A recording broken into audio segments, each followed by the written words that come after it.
Véron, alors, grand merci d'être venu.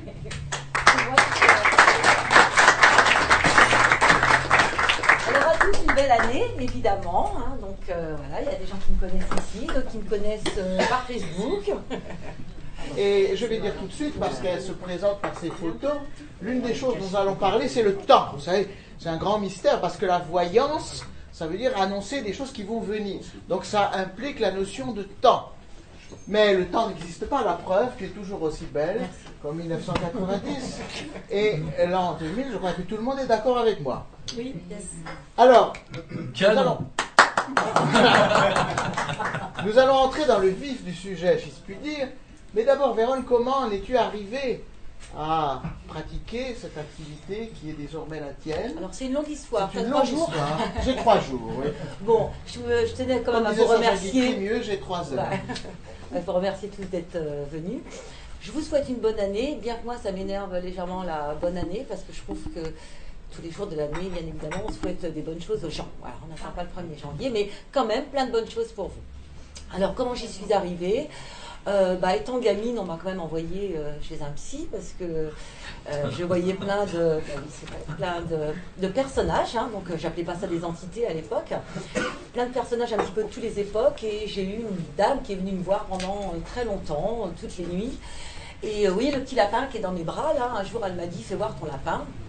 Donc complètement tétanisée, je lui ai montré mon lapin, et là, ma main est passée à travers cette femme. Je ne sais pas qui elle ne m'a pas donné de grands détails ou sur la vie ou sur de grandes révélations. Je ne saurais jamais qui elle était très grande, très belle, mais c'est vrai que je me rappelle comme si c'était hier, quoi. Ensuite, ça s'est arrêté vers l'âge de 6-7 ans à peu près. Et puis, ma vie a continué normalement. Ma sœur est très médium, c'est-à-dire qu'elle voit vraiment les défunts pratiquement tout le temps. Elle a coupé parce que c'est désagréable à la longue. Et puis, on a fait pas mal de choses un petit peu hasardeuses, du spiritisme, etc. Bon, c'est pas bien. Hein, Ah, bien. Ensuite, Ouija, écriture automatique. Donc, on a vécu des choses un petit peu étranges, mais il ne faut pas le faire. Et puis, après, voilà, j'ai appris un métier, parce que j'étais peintre en lettres. Enfin, je le suis toujours. Et après, je suis devenue graphiste designer. Et ce qui était assez drôle, c'est que finalement, les gens me parlaient, parce que je faisais vraiment de l'enseigne, des gros visuels, de ce qu'ils voulaient. Je parlais avec eux un petit quart d'heure, et puis j'arrivais à faire la maquette qui leur convenait. Ils me disaient toujours, c'est exactement ce que j'avais pensé dans ma tête. À un moment donné, tout ça s'est arrêté, et puis voilà, j'ai vraiment commencé la voyance, j'ai beaucoup lu, j'ai fait pas mal de choses. Voilà. Voilà, alors nous allons découvrir ce qu'est être médium avec cette phrase de Platon, le grand philosophe grec que vous connaissez tous et qu'on étudie surtout pour son message exotérique, c'est-à-dire l'enseignement, ce qu'on étudie au lycée, vous savez, sur à quoi on passe le bac. Mais Platon était aussi un mystique et un grand spirituel. La connaissance des mots conduit à la connaissance des choses. Alors, est-ce que tu peux nous en dire un peu plus?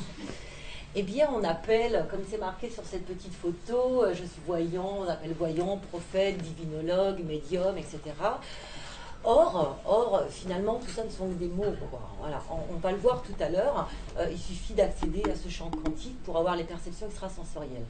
Donc en fait, il n'y a pas besoin de plein de noms comme ça, tout le monde se donne des noms différemment. D'ailleurs, je crois que divinologue a été déposé par la petite fille de Jules Verne, qui est voyante, qui a déposé divinologue. Mais en fait, tous ces mots se ressemblent, quoi, hein. Ce qu'il faut savoir, c'est on va retenir le mot médium. En règle générale, les gens pensent que médium, ça veut dire contacter un défunt.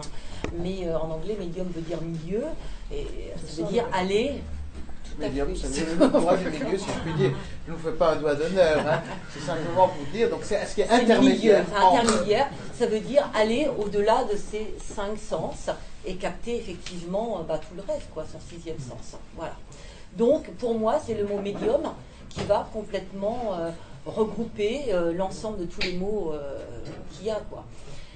Bien évidemment, avec Google, etc., tout le monde essaye d'avoir un nom, quoi. Alors on va dire que voyante, ça veut dire celui qui voit l'avenir, c'est celle qui voit l'avenir. Mais si on peut voir l'avenir, on peut voir le passé. Si on est dans le champ quantique, on peut tout faire en réalité. Donc médium correspond à tout. Alors je me permets quand même, parce que tu as introduit une notion qui va faire très peur. Oui. Je ne sais pas trop ce que ça veut dire. Le chant quantique. Alors c'est pas un chant qu'on chante, on va peut-être anticiper puisque tu en as parlé.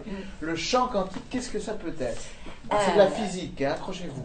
Non, c'est-à-dire qu'on va en parler tout à l'heure, mais grosso modo, voilà, on est nous, c'est-à-dire que notre moi, notre je, donc notre ego spirituel, on pense qu'on est limité en fait des uns et des autres, de tout le reste des choses, par notre corps physique. Voilà. Et en réalité, non, quoi. C'est-à-dire qu'il faut se sortir de nos croyances, de nos habitudes, de notre moi, de notre je, pour aller effectivement rejoindre ce qu'on appelle ce champ quantique. Voilà. Ça veut dire que la réalité physique ultime du monde n'est pas ce que nous nous imaginons avec ce qu'on appelle le sens commun. Non. Mais là, vous m'excusez, j'ai fait un doctorat en philosophie, il faut bien que je le montre. Oui, t'as raison. Donc, le sens commun, c'est ce qu'on se représente. On pense que la matière, par exemple, c'est quelque chose de dur, qu'on peut bien identifier dans l'espace, et pas du tout. Non, le secret du monde est tout à fait différent. Alors, on est tous reliés les uns aux autres, voilà. Et on n'a pas de fin. En fait, la réalité est différente. Il faudra avoir un microscope super puissant, et on se rendrait compte que voilà, la table n'a pas de fin. Gelt. Alors, si effectivement il y a une capacité d'avoir ces perceptions extrasensorielles et de pouvoir faire bénéficier de tout cela à tes amis, par quel outil magique peux-tu avoir des intuitions et surtout peux-tu aider les autres? Alors, en fait, ce qu'il faut savoir, c'est que les intuitions, ce qu'on appelle les perceptions extrasensorielles, on les a, on va en parler tout à l'heure, en clairvoyance, en clairaudience, etc. Maintenant, il existe plein de choses qui vont nous aider, effectivement, ou à booster notre réception, ou à pouvoir dater, ou à pouvoir canaliser la voyance, etc. Alors, il y a pas mal de choses, et va y avoir, par exemple, les oracles. Donc, les oracles, ce sont des cartes, mais qui ne suivent pas une trame, comme le tarot. Le tarot, par exemple, il y a le battleur, il y a la papesse, il y a l'impératrice, etc. Donc ça c'est bien sous une trame. Maintenant, les oracles, c'est un petit peu comme on veut. Alors après, on a les runes, on a la boule de cristal, on a la voyance à l'encre, on a tout un tas de choses. Qu'est-ce que j'ai oublié? Le pendule. Moi, je ne fais pas tellement de voyance au pendule, pour le coup. Je m'en sers pour avoir des dates. Je me rappelle d'une consultante à moi qui voulait dater des sculptures parce qu'elle était en procès, etc. Donc on peut arriver à dater, voilà, c'est ça, avec le pendule. Pas tellement pour moi, pour la voyance. Hein. Les chiffres et la numérologie, l'astrologie, on va dire que ça va amener quelque chose pour plus connaître son consultant, plus voir un petit peu ses outils, parce que la voyance va donner une route, mais pas les outils dont on a été doté au départ. Le marc de café, l'encre, tout ça, c'est la même chose. On peut aussi lire dans le champagne, par exemple. Voilà. C'est très bien, je suis adepte.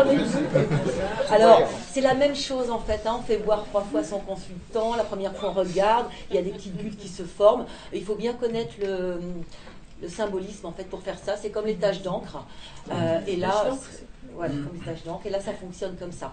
Pareil pour la boule de cristal. Donc, il y a une légende qui pense que la boule de cristal, elle est posée sur une table et que tout d'un coup, il y a une image en 3D qui sort dedans. Pas du tout. De toute façon, la boule de cristal, elle se tient comme ça dans la main. C'est dommage, je ne l'ai pas ramenée. Et vraiment, elle se promène en fait. Hein. Ce qu'on arrive à voir dedans, c'est pour ça que c'est assez compliqué quand même. En fait, ça va être les reflets de tout ce qu'il va y avoir autour. Et pareil que les taches d'encre, de toute façon, quand on apprend à se servir de la boule de cristal, on apprend avant à travailler les taches d'encre. Mais pour moi, c'est trop long. Bon, en fait, j'ai pas une patience illimitée non plus. Donc, c'est vrai que c'est trop long. Mais on peut. On peut. Alors, mais c'est vrai que les cartes, elles vont asseoir une consultation. Elle va permettre de bien, cadrer. Moi, je suis quelqu'un d'assez structuré dans une consultation, domaine par domaine, etc. Moi, je travaille un petit peu sous forme d'enquête. Donc, c'est vrai que pour moi, ça m'aide, quoi, en fait. Les runes, dis-moi, les runes. Les runes, je ne les utilise pas. Ça peut dire en un mot de quoi il s'agit, parce que beaucoup se demandent peut-être. Écoute, c'est des petits. Je ne me rappelle plus exactement d'où ça vient, je suis désolée. C'est celte, non? Oui, c'est celte. Donc il faut vraiment l'apprendre. Il y a des petits symboles. Je crois qu'il y en a combien de runes? 24 ou 26. Et voilà, on les met dans un petit, dans une petite trousse. Mais ça va être un petit peu comme le yiking, moi je trouve. Voilà, je le compare un petit peu à ça. Et là, on va avoir des messages. Alors, on peut faire de la voyance avec les runes, mais moi, je trouve qu'on a un côté plus de conseil, en fait. Hein. Donc, si j'ai bien compris, chacun choisit un peu son support. Comme alors, ça. Il y a des gens qui choisissent de travailler sans support. Ou sans support. Il faut savoir que souvent, les gens demandent est-ce que vous travaillez sans support ou avec support. Et les gens pensent que parfois, que quand on travaille avec des supports, on est moins bien que si on travaille... Voilà, que si on n'en prend pas. Or, c'est tout à fait ridicule, en fait. Le support peut être un obstacle aussi, quelquefois? Non. Jamais. Mais je veux dire, quelqu'un qui travaille sans support peut être aussi bien que quelqu'un qui travaille avec des supports. Bien sûr. Il n'y a pas de... Voilà. Mais moi, je trouve, hein, ayant déjà consulté des gens qui travaillaient sans support, c'est un petit peu le bazar, quoi. Oui. Ça part un peu dans tous les sens. On passe à l'image suivante. Alors, cette phrase très belle de Marc Aurèle, qui est un empereur romain, philosophe stoïcien du IIe siècle, que la force me soit donnée de supporter ce qui ne peut être changé et le courage de changer ce qui peut l'être, mais aussi la sagesse de distinguer l'un de l'autre. Alors quand on va faire une consultation de voyance, qu'est-ce qu'on attend au fond? Est-ce qu'on attend de savoir? Est-ce qu'on veut changer? Est-ce qu'on peut changer des choses à ce qui va être dit?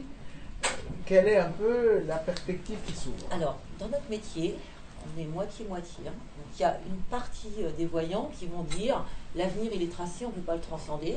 Je ne fais pas partie de ces gens-là, mais ils ont le droit de le penser. Sincèrement, pour moi, à quoi servirait la voyance si on ne pouvait pas la transcender? Moi, je trouve que c'est un petit peu, la vie est un labyrinthe. C'est un petit peu comme si on prenait de la hauteur et on voit où on est placé dans ce labyrinthe de la vie. Alors parfois, on va sur un chemin et puis on va dire à son consultant, bah, écoutez, au bout du chemin, c'est l'impasse. Il va y avoir le consultant qui va se dire dans sa tête, effectivement, c'est ce que je pensais. Voilà. Alors il va peut-être complètement faire demi-tour. Il peut continuer à avancer en se mettant des grosses alarmes, etc.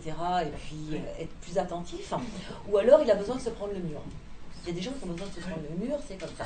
Mais ça se transcende. Pour moi, ça se transcende.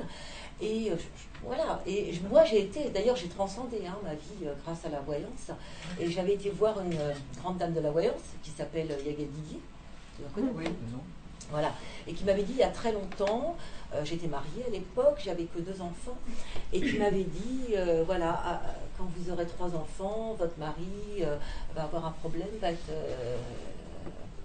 électrocuté. Elle m'avait vraiment décrit la scène, etc.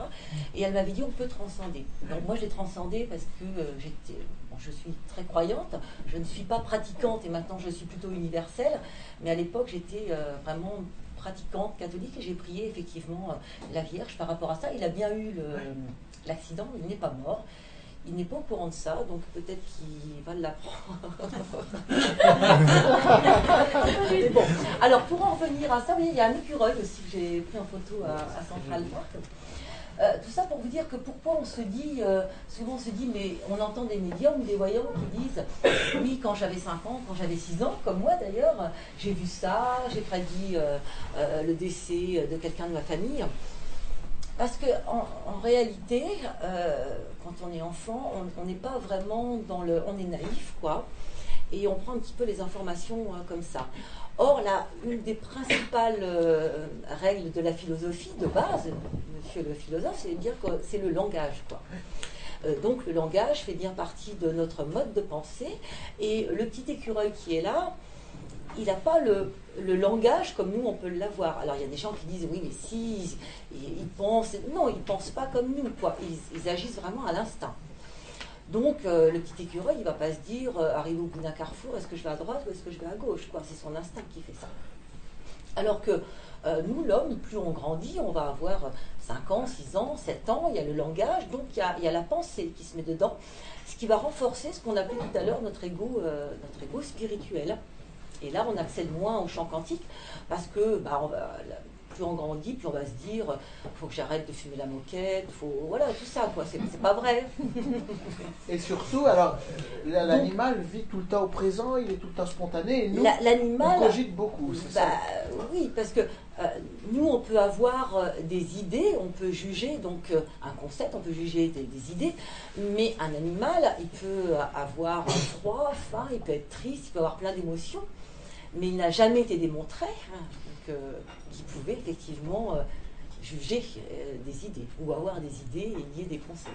Est-ce que tu es d'accord avec moi, monsieur? Oui, tout à fait, mais je me dis aussi, il y a un grand philosophe qui s'appelait Henri Bergson, le nom est connu pour certains, et qui revalorise l'intuition, qui dit que l'intelligence, c'est bien, mais l'intelligence nous fait découper tout en morceaux, oui, et nous empêche de voir vraiment les choses telles qu'elles sont. Je suis d'accord. Donc il faudrait avoir à la fois cette spontanéité. Il faut retrouver notre instinct animal et maîtriser en fait son mental. Parce que lui, il a plein de perceptions, l'animal, forcément. Il a un ego qui est tout petit, il en a un quand même, parce qu'il peut se battre pour une femelle, pour de la nourriture, etc. Mais il est vraiment très petit. Mais comme il n'a pas ce système de langage, de pensée, de concept et d'idées, il ne peut pas retranscrire ce qu'il veut. Donc, pour qu'on soit parfait, il faudrait pouvoir revenir à notre instinct animal et en même temps maîtriser ce mental qui raconte toujours porte nawak. Est-ce qu'on peut dire que le mental, finalement, c'est un outil très utile, surtout s'il est bien élaboré, mais qu'en même temps, c'est un obstacle. Donc, c'est les deux à la fois. En fait, il faut bien le gérer. Il faut bien le gérer et on va en parler tout à l'heure, justement, du mental. Dans la nuit, quand on se dit, mais demain, qu'est-ce qui va m'arriver, j'ai reçu ça. Non, mais je vais te dire un truc, le mental, il te dit toujours des trucs sur le passé, d'accord, le futur. Merdique. Et sur le futur aussi, merdique. Mais pas sur le présent. Non, il évite parce que sinon il meurt. Voilà. Ça, c'est important. Le présent tue le mental. Et c'est quand on est dans le présent qu'on peut accéder, évidemment, à la connaissance, des choses. On passe à l'image suivante. Alors là, on parle effectivement de se libérer de son ego afin de se relier à la source. Et ben voilà, donc on l'appelait le champ quantique, on peut aussi l'appeler la source. Donc vous voyez tous la petite image. Donc l'ego, c'est l'individualité, c'est le jeu, c'est le dialogue interne dont on vient de parler, et il sépare de tout. C'est-à-dire, je suis séparé des autres, je m'appelle, je sais pas moi, Albert. Voilà, c'est vraiment très... donc il est lié au temps, forcément. Demain, voilà, c'est ce qu'on disait. Le rationnel, le mental, mais en même temps, la capacité à porter un jugement lié à des concepts, exprime des idées et possède le langage. Si on arrive à se... On voyait, on fait un petit passage, du moment où on arrive à se libérer de l'ego, eh bien forcément, on atteint la source. Donc là, c'est la pure conscience, la synchronicité, l'intuitivité, la créativité, l'amour, et il n'y a pas de temps. Alors, c'est super parce que quand on est là-bas, on peut faire tout un tas de choses, mais rien que pour soi, pour être bien dans sa vie. Vous avez remarqué qu'il y a des gens qui vont vous dire tiens, j'ai rencontré cette bonne personne au bon moment, etc. Ça t'est déjà arrivé, toi? Ça veut dire qu'on est en synchronicité positive. Hein, on est là-haut, donc plus. Et effectivement, c'est parce que tu pensais à rien. Moi, l'autre jour, mon fils me disait, maman, je pensais à rien, j'étais dans les bois, et tout d'un coup, je ne sais pas pourquoi, j'ai baissé la tête et j'ai trouvé un billet de 20 € par terre. S'il avait été dans le mental, s'il avait été dans le mental, en fait, son mental aurait été pris et il n'aurait pas eu cette synchronicité. Donc pour la vie, c'est très très bien. Donc ça veut dire que tout le monde, si on te suit, pas seulement toi qui es une personne exceptionnelle, comme nous l'avons compris, mais chacun d'entre nous peut suivre ce chemin et s'ouvrir. Et tout à fait. Alors, on va dire que l'âme a deux niveaux, quoi. Voilà, la conscience localisée, le moi, voilà, le je, et la conscience non localisée.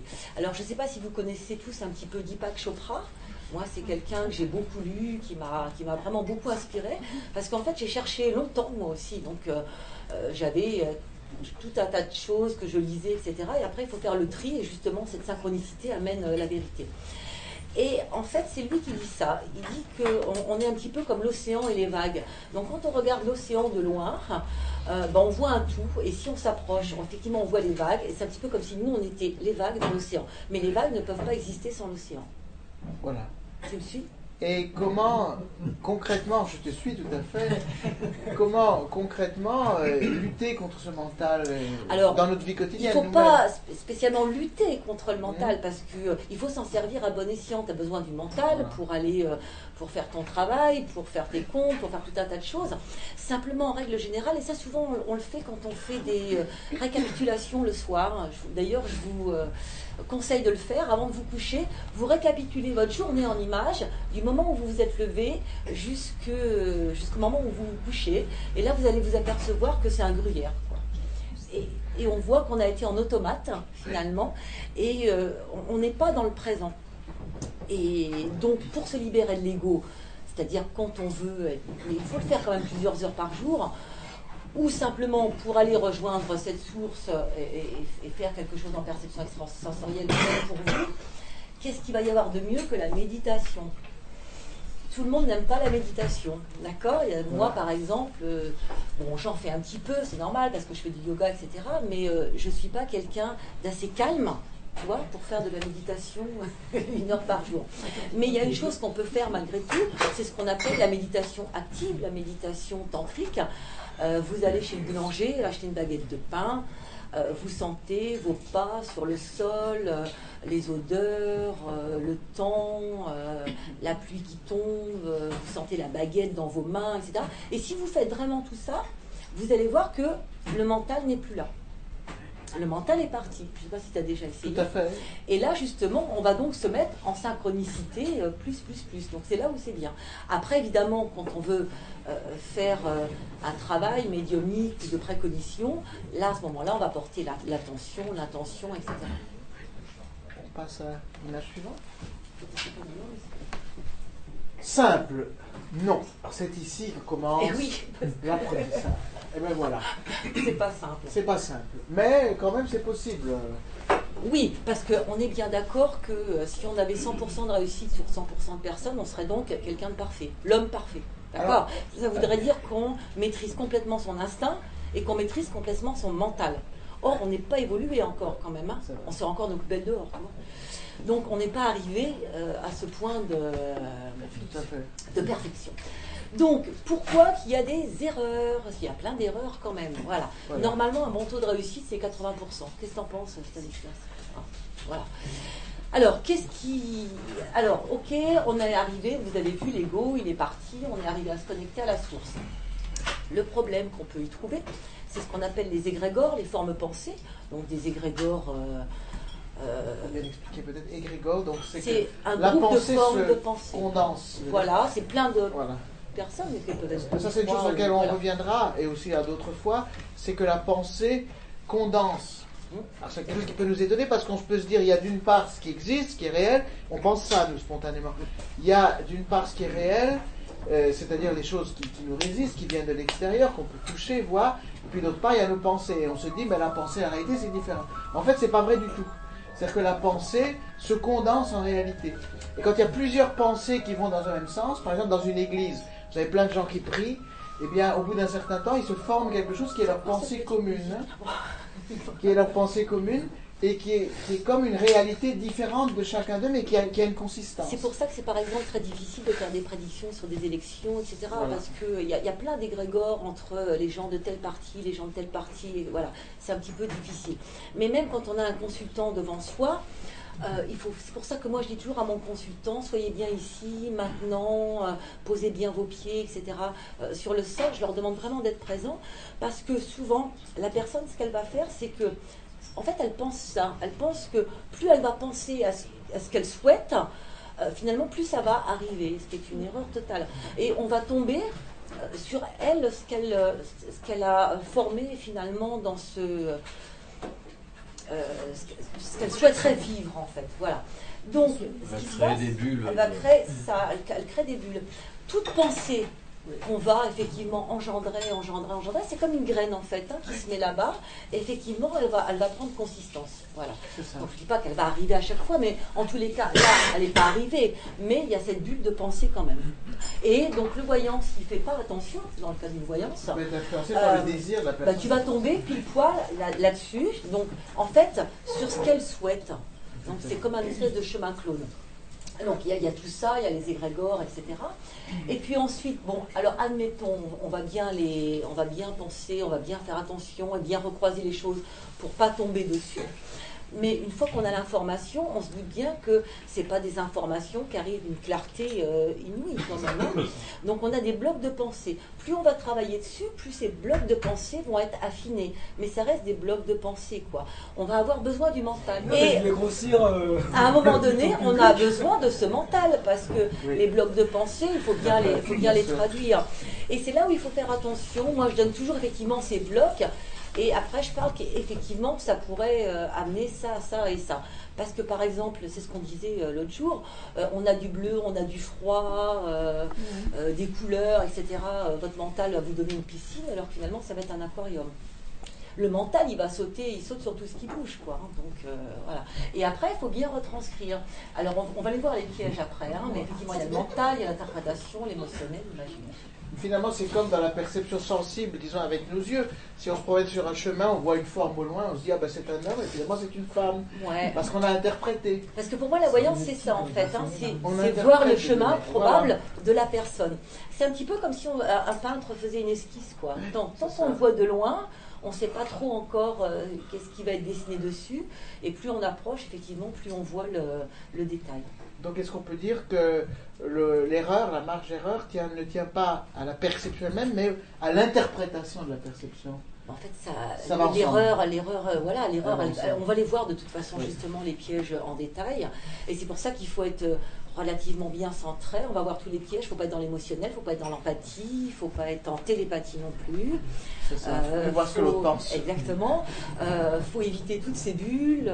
Voilà, donc c'est pas plus difficile peut-être si on pratique ça avec quelqu'un de proche. Oui. Si on est amoureux de son consultant, ça c'est peut-être pas génial. C'est moyen. C'est moyen. Ouais, non, c'est pas terrible. Voilà. On n'a plus le rationnel, on va se laisser embarquer par l'émotionnel. D'accord. Voilà. On passe à la suivante. Alors, le pouvoir du moment présent et le contrôle de l'intention. Vous voyez comment il tient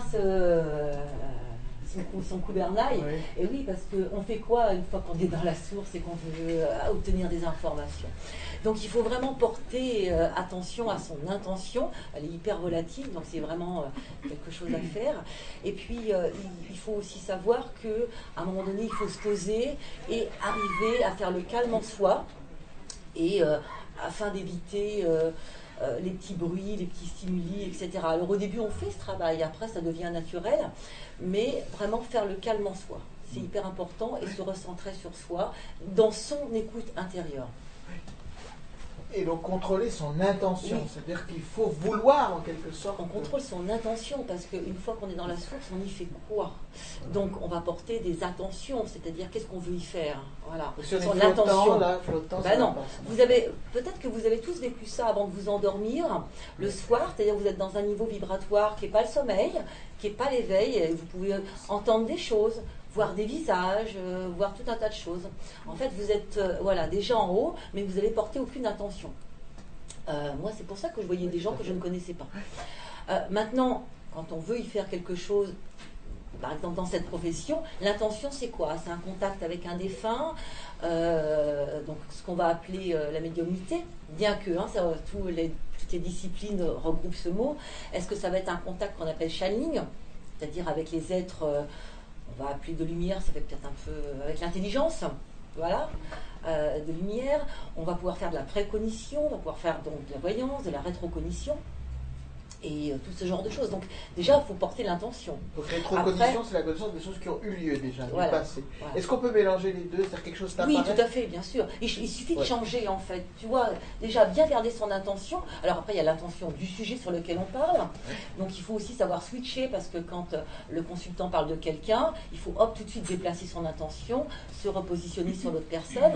Et moi, je dis toujours aux gens, mettez cette personne dans votre tête sans aucune pensée, ni négative, ni positive. Voilà, je force vraiment la personne à ne pas m'envoyer les fameuses bulles.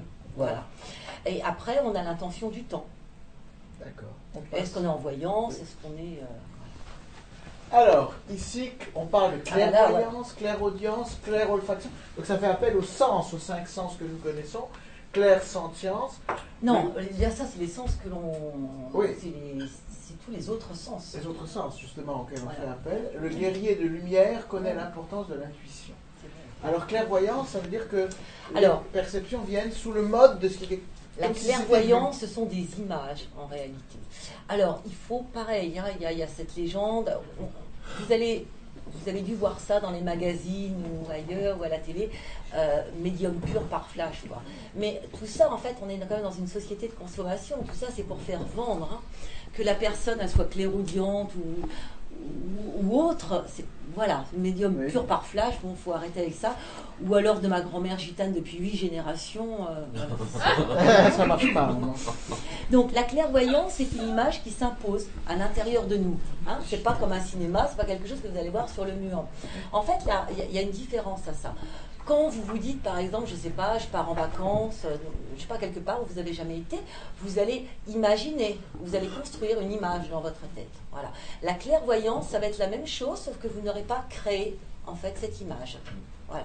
Donc, selon les personnes, selon comment on est fabriqué, il y a des gens qui vont être plus visuels, on voit ça en PNL d'ailleurs, hein, plus attentifs aux voix, plus à l'émotionnel, et selon comment on est construit, en règle générale on est tout, mais on a plus une discipline en fait qui ressort. Voilà. Donc ça c'est la clairvoyance, et c'est ce que vous allez entendre par flash. Moi je trouve que c'est un peu vulgaire, parce qu'on l'entend trop, et ça m'énerve. Voyante par flash ne pose aucune question, heureusement. Mais bon, la clairaudience, donc c'est effectivement entendre, mais c'est l'écoute intérieure. Voilà. Je ne dis pas qu'il n'y a pas de gens effectivement qui entendent véritablement des choses, mais c'est quand même assez rare. C'est pareil, hein, quand vous pensez je vais aller faire mes courses, vous mettez votre propre voix que vous avez construite à l'intérieur. La clairaudience, quand elle vous vient comme ça, c'est votre voix à vous ou une autre, par contre pour le coup, voilà, que vous entendez à l'intérieur, mais c'est l'écoute intérieure. Il faut arrêter de penser qu'on entend des voix, que voilà. Est-ce que c'est une question très très naïve que je pose, mais parce que on a tous des questions naïves. Est-ce que de domaine de la clairvoyance, quelque chose te vient, ça peut te venir d'un coup, ou est-ce qu'il faut que tu te sois préparé? Non, c'est justement pour ça qu'on appelle ça flash en fait, hein, ça. parce que c'est quelque chose qui arrive très vite et en même temps qui est souvent très limité. Alors souvent, il faut travailler sur ce qu'on appelle donc ce flash, cette clairvoyance, pour effectivement pousser un petit peu les murs et voir un petit peu plus loin. Par contre, ça, c'est une image qui restera toujours dans votre tête, quoi, celle que vous avez eue comme ça, contrairement à l'imaginaire qui s'en va. Et vous pouvez revoir votre consultant 20 ans après ou 30 ans après, et l'image revient exactement pareil. Et ce que tu vois, est-ce qu'il y a des choses qui, en quelque sorte, que tu ne peux jamais voir? C'est par exemple des secrets que la personne, par exemple, veut cacher volontairement lorsqu'elle vient te voir, et il y a une personne, il y a des mythos. Oui, ça aussi. On ne peut rien. Mais si vraiment une personne se ferme, etc., je trouve que c'est un petit peu stupide d'ailleurs, ça va être beaucoup plus difficile. Là, les meilleures voyances vont être avec quelqu'un qui va être en face de vous, qui va être ouvert, qui va être réceptif, qui va être sympathique en fait. Voilà. Maintenant, si on a quelqu'un de très fermé, je me rappelle d'une chose qu'avait dit Yael Didier dans son bouquin, et elle avait marqué, elle avait rencontré un consultant, elle avait dit mais je vois rien. À la fin, enfin pas à la fin, au bout de 10 minutes, elle lui dit je peux pas vous prendre parce que je vois rien, j'ai un trou noir. Et sa consultante lui a dit bah oui, mais pour pas que vous deviniez mes pensées, je pensais à un puits noir. Voilà, elle voyait rien. Donc il y a un obstacle possible. Et des choses, par exemple, il y a des choses que tu t'interdis de voir, par exemple des turpitudes, des choses coupables. Moi, je m'interdis rien de voir parce que dans ce cas-là, tu vas être avec le mental. En fait, hein, voilà. Maintenant, il faut savoir parler en fonction de la personne. C'est pour ça que moi, j'essaye déjà de capter comment ils sont, si ce sont des gens qui sont dans l'angoisse, etc. Et il y a un dialogue. Oui. Il y a un dialogue qui doit vraiment être approprié et on ne peut pas dire n'importe quoi, n'importe qui, et surtout si la personne n'a rien demandé. Moi, j'ai une consultante, dernièrement, là, hein, il y a 2-3 jours, une consultante qui consulte depuis longtemps, pas forcément beaucoup, mais que je connais depuis longtemps. Et donc elle est en province, elle était catastrophée, elle était venue de province voir un très grand voyant, dont je ne citerai pas le nom, sur Paris, et elle me dit Vérone, je vous appelle, c'est horrible, qu'est-ce qui se passe? Elle me dit voilà, j'ai été voir telle personne et immédiatement il m'a annoncé direct, hein, c'est-à-dire sans ménagement, la mort de mon frère. Et que mon fils allait être homosexuel. Bon, ça, c'est pas grave. Hein. Non, mais voilà. Bon, elle était embêtée, tu vois ce que je veux dire. Et puis la mort de son frère. En tout cas, c'est vécu comme une douche froide pour la personne qui n'a rien demandé. C'est horrible. Voilà. Mais il y a des gens qui... Enfin, on ne peut pas dire des choses comme ça. Il y a un langage à avoir. C'est pour ça que, justement, il faut sentir la personne. Ça ne veut pas dire raconter n'importe quoi. Mais il y a une façon d'amener les choses, sachant que, de toute façon, on peut transcender les choses qu'on voit, puisque une fois que la personne est devant vous, elle va repartir avec des informations qu'elle n'avait pas avant. On est d'accord. C'est ça. Donc de cette façon-là, elle peut quand même changer des choses. Alors, on voyait tout à l'heure, effectivement, on avait l'ego, on avait la source. Il faut savoir aussi qu'il y a des gens qui vont, dès la naissance, avoir ce qu'on appelle un canal, déjà assez important, d'autres moins. Moi, je pars toujours du principe qu'il vaut mieux qu'il soit petit et puis bien le construire et bien le nettoyer, que des gens qui vont naître déjà avec quelque chose qui va être... voilà. Tous ces gens-là, en règle générale, je les repère, parce qu'ils ne savent pas spécialement qu'ils ont cette ouverture. Donc ils sont hypersensibles, ils sont dans un émotionnel qui est assez important. Et ils sont tout d'un coup dans la peur, dans la doute, dans tout un tas de trucs. Et leur canal, il va à l'envers, forcément. C'est-à-dire qu'il fait hop. Et là, il va être effectivement tourné vers ce qu'on appelle le bas astral, entre guillemets. Donc, le bas astral, c'est pas l'enfer non plus. Il n'y a pas des petits diablotins, mais ils vont capter la mémoire des murs, des entités qui ne sont pas montées, des formes pensées des uns et des autres. Et du coup, ils sont dans une dépression tout le temps, tout le temps, tout le temps. Oui, et puis je crois aussi que si on est très sensible au plan de l'intuition, les personnes peuvent nous envoyer, notre entourage tout simplement, des personnes qui souffrent, qui ont mal, nous envoient beaucoup. C'est-à-dire que les gens dans la vie, c'est pas le paradis du tout, la Terre. Donc on a tout un tas de gens qui nous envoient des formes de pensée qui peuvent être très belles ou qui peuvent être de la jalousie, de la méchanceté, etc. quoi. Et dans ce cas-là, effectivement, ça fait comme des flèches, des pieux qui viennent autour de notre corps. De nos corps auriques en fait, et puis à la longue, si on les nettoie jamais, elles viennent finir par blesser le corps physique. Alors, comment on les nettoie? Et ben on les nettoie avec un magnétiseur. Et voilà, il y en a ici, Nous en avons je le deux, mets d'ailleurs. nous avons aussi Qui était Isabelle. venu, donc Johan qui était venu avant Noël, Johan Gary qui est magnétiseur, et puis Isabelle Charrois. d'accord, vous pouvez vous lever tous les deux qu'on vous voit. Ce sont nos nettoyeurs. Mais on Donc m'a dit plus que plus on est comme ça dans la perception même qui est négative, il est évident parce que ça existe, la magie, il ne faut pas croire que tout le monde fait de la magie chez soi, mais ça existe quand même, et c'est vrai que cette personne, elle va être plus réceptive à l'attraper. Malheureusement, ça existe. Si on est médium sans le savoir, on est éponge un peu. Ouais, et on voit des gens qui vont être en dépression pratiquement perpétuelle et qui ne sont pas bien. Donc dans ce cas-là, où elles se doivent d'avoir une rigueur de vie toujours positive, etc. Go, go, voilà. Il faut écouter, pas Je serai l'homme de ton chien de Jacques Brel, mais voilà. Écouter Rocky Balboa, par exemple. Voilà. Et puis toujours essayer de tout voir en positif, ou au pire, essayer de stopper ce canal, en fait, jusqu'à temps de pouvoir le maîtriser. Donc, quand des gens disent, ouais, je suis médium, je vois des trucs, etc., ou dans tous les sens, c'est pas spécialement une bonne chose si on n'arrive pas à le maîtriser, en fait. Mais même, par exemple, si on a été avec une personne qui n'est pas très positive, simplement le fait, je dis ça par expérience personnelle, le fait de prendre une douche ou un bain, qui est une chose toute simple en fait, oui, parce qu'on se représente, surtout une douche. Ouais.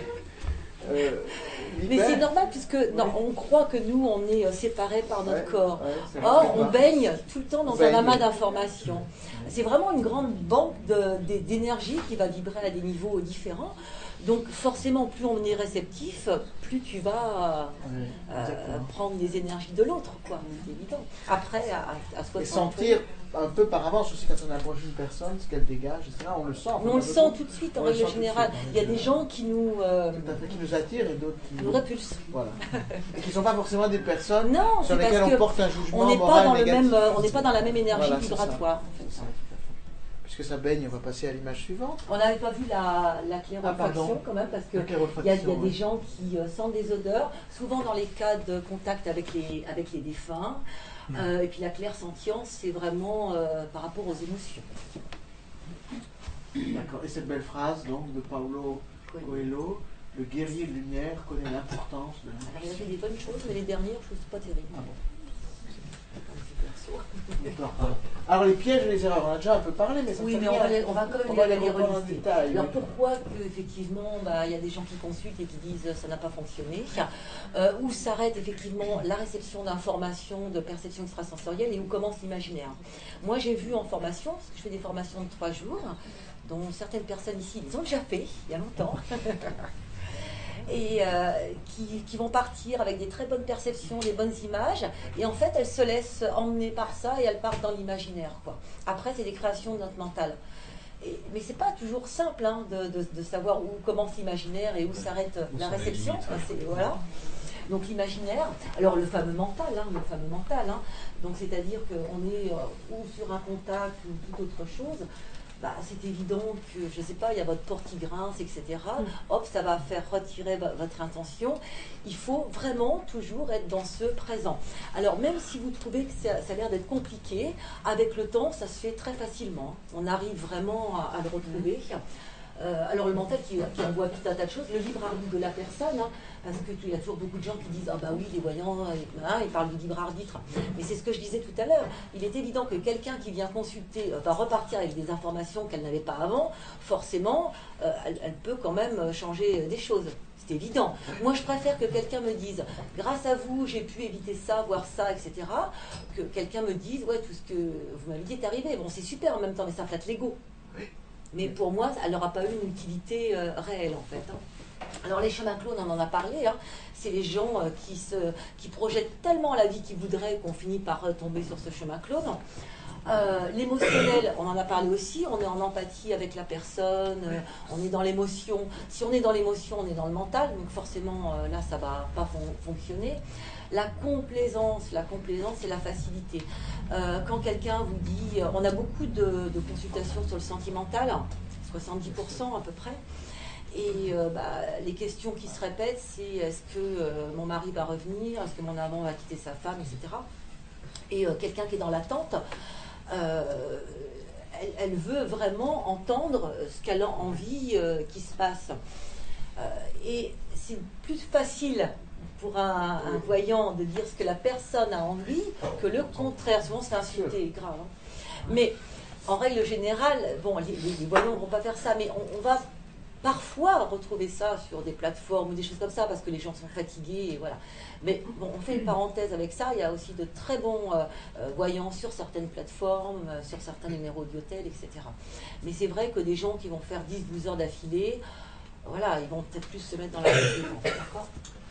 Le transfert tout simplement parce que ça va vous rappeler une histoire que vous-même vous avez vécue ou qu'un consultant a vécue et vous allez calquer en fait l'histoire. Voilà.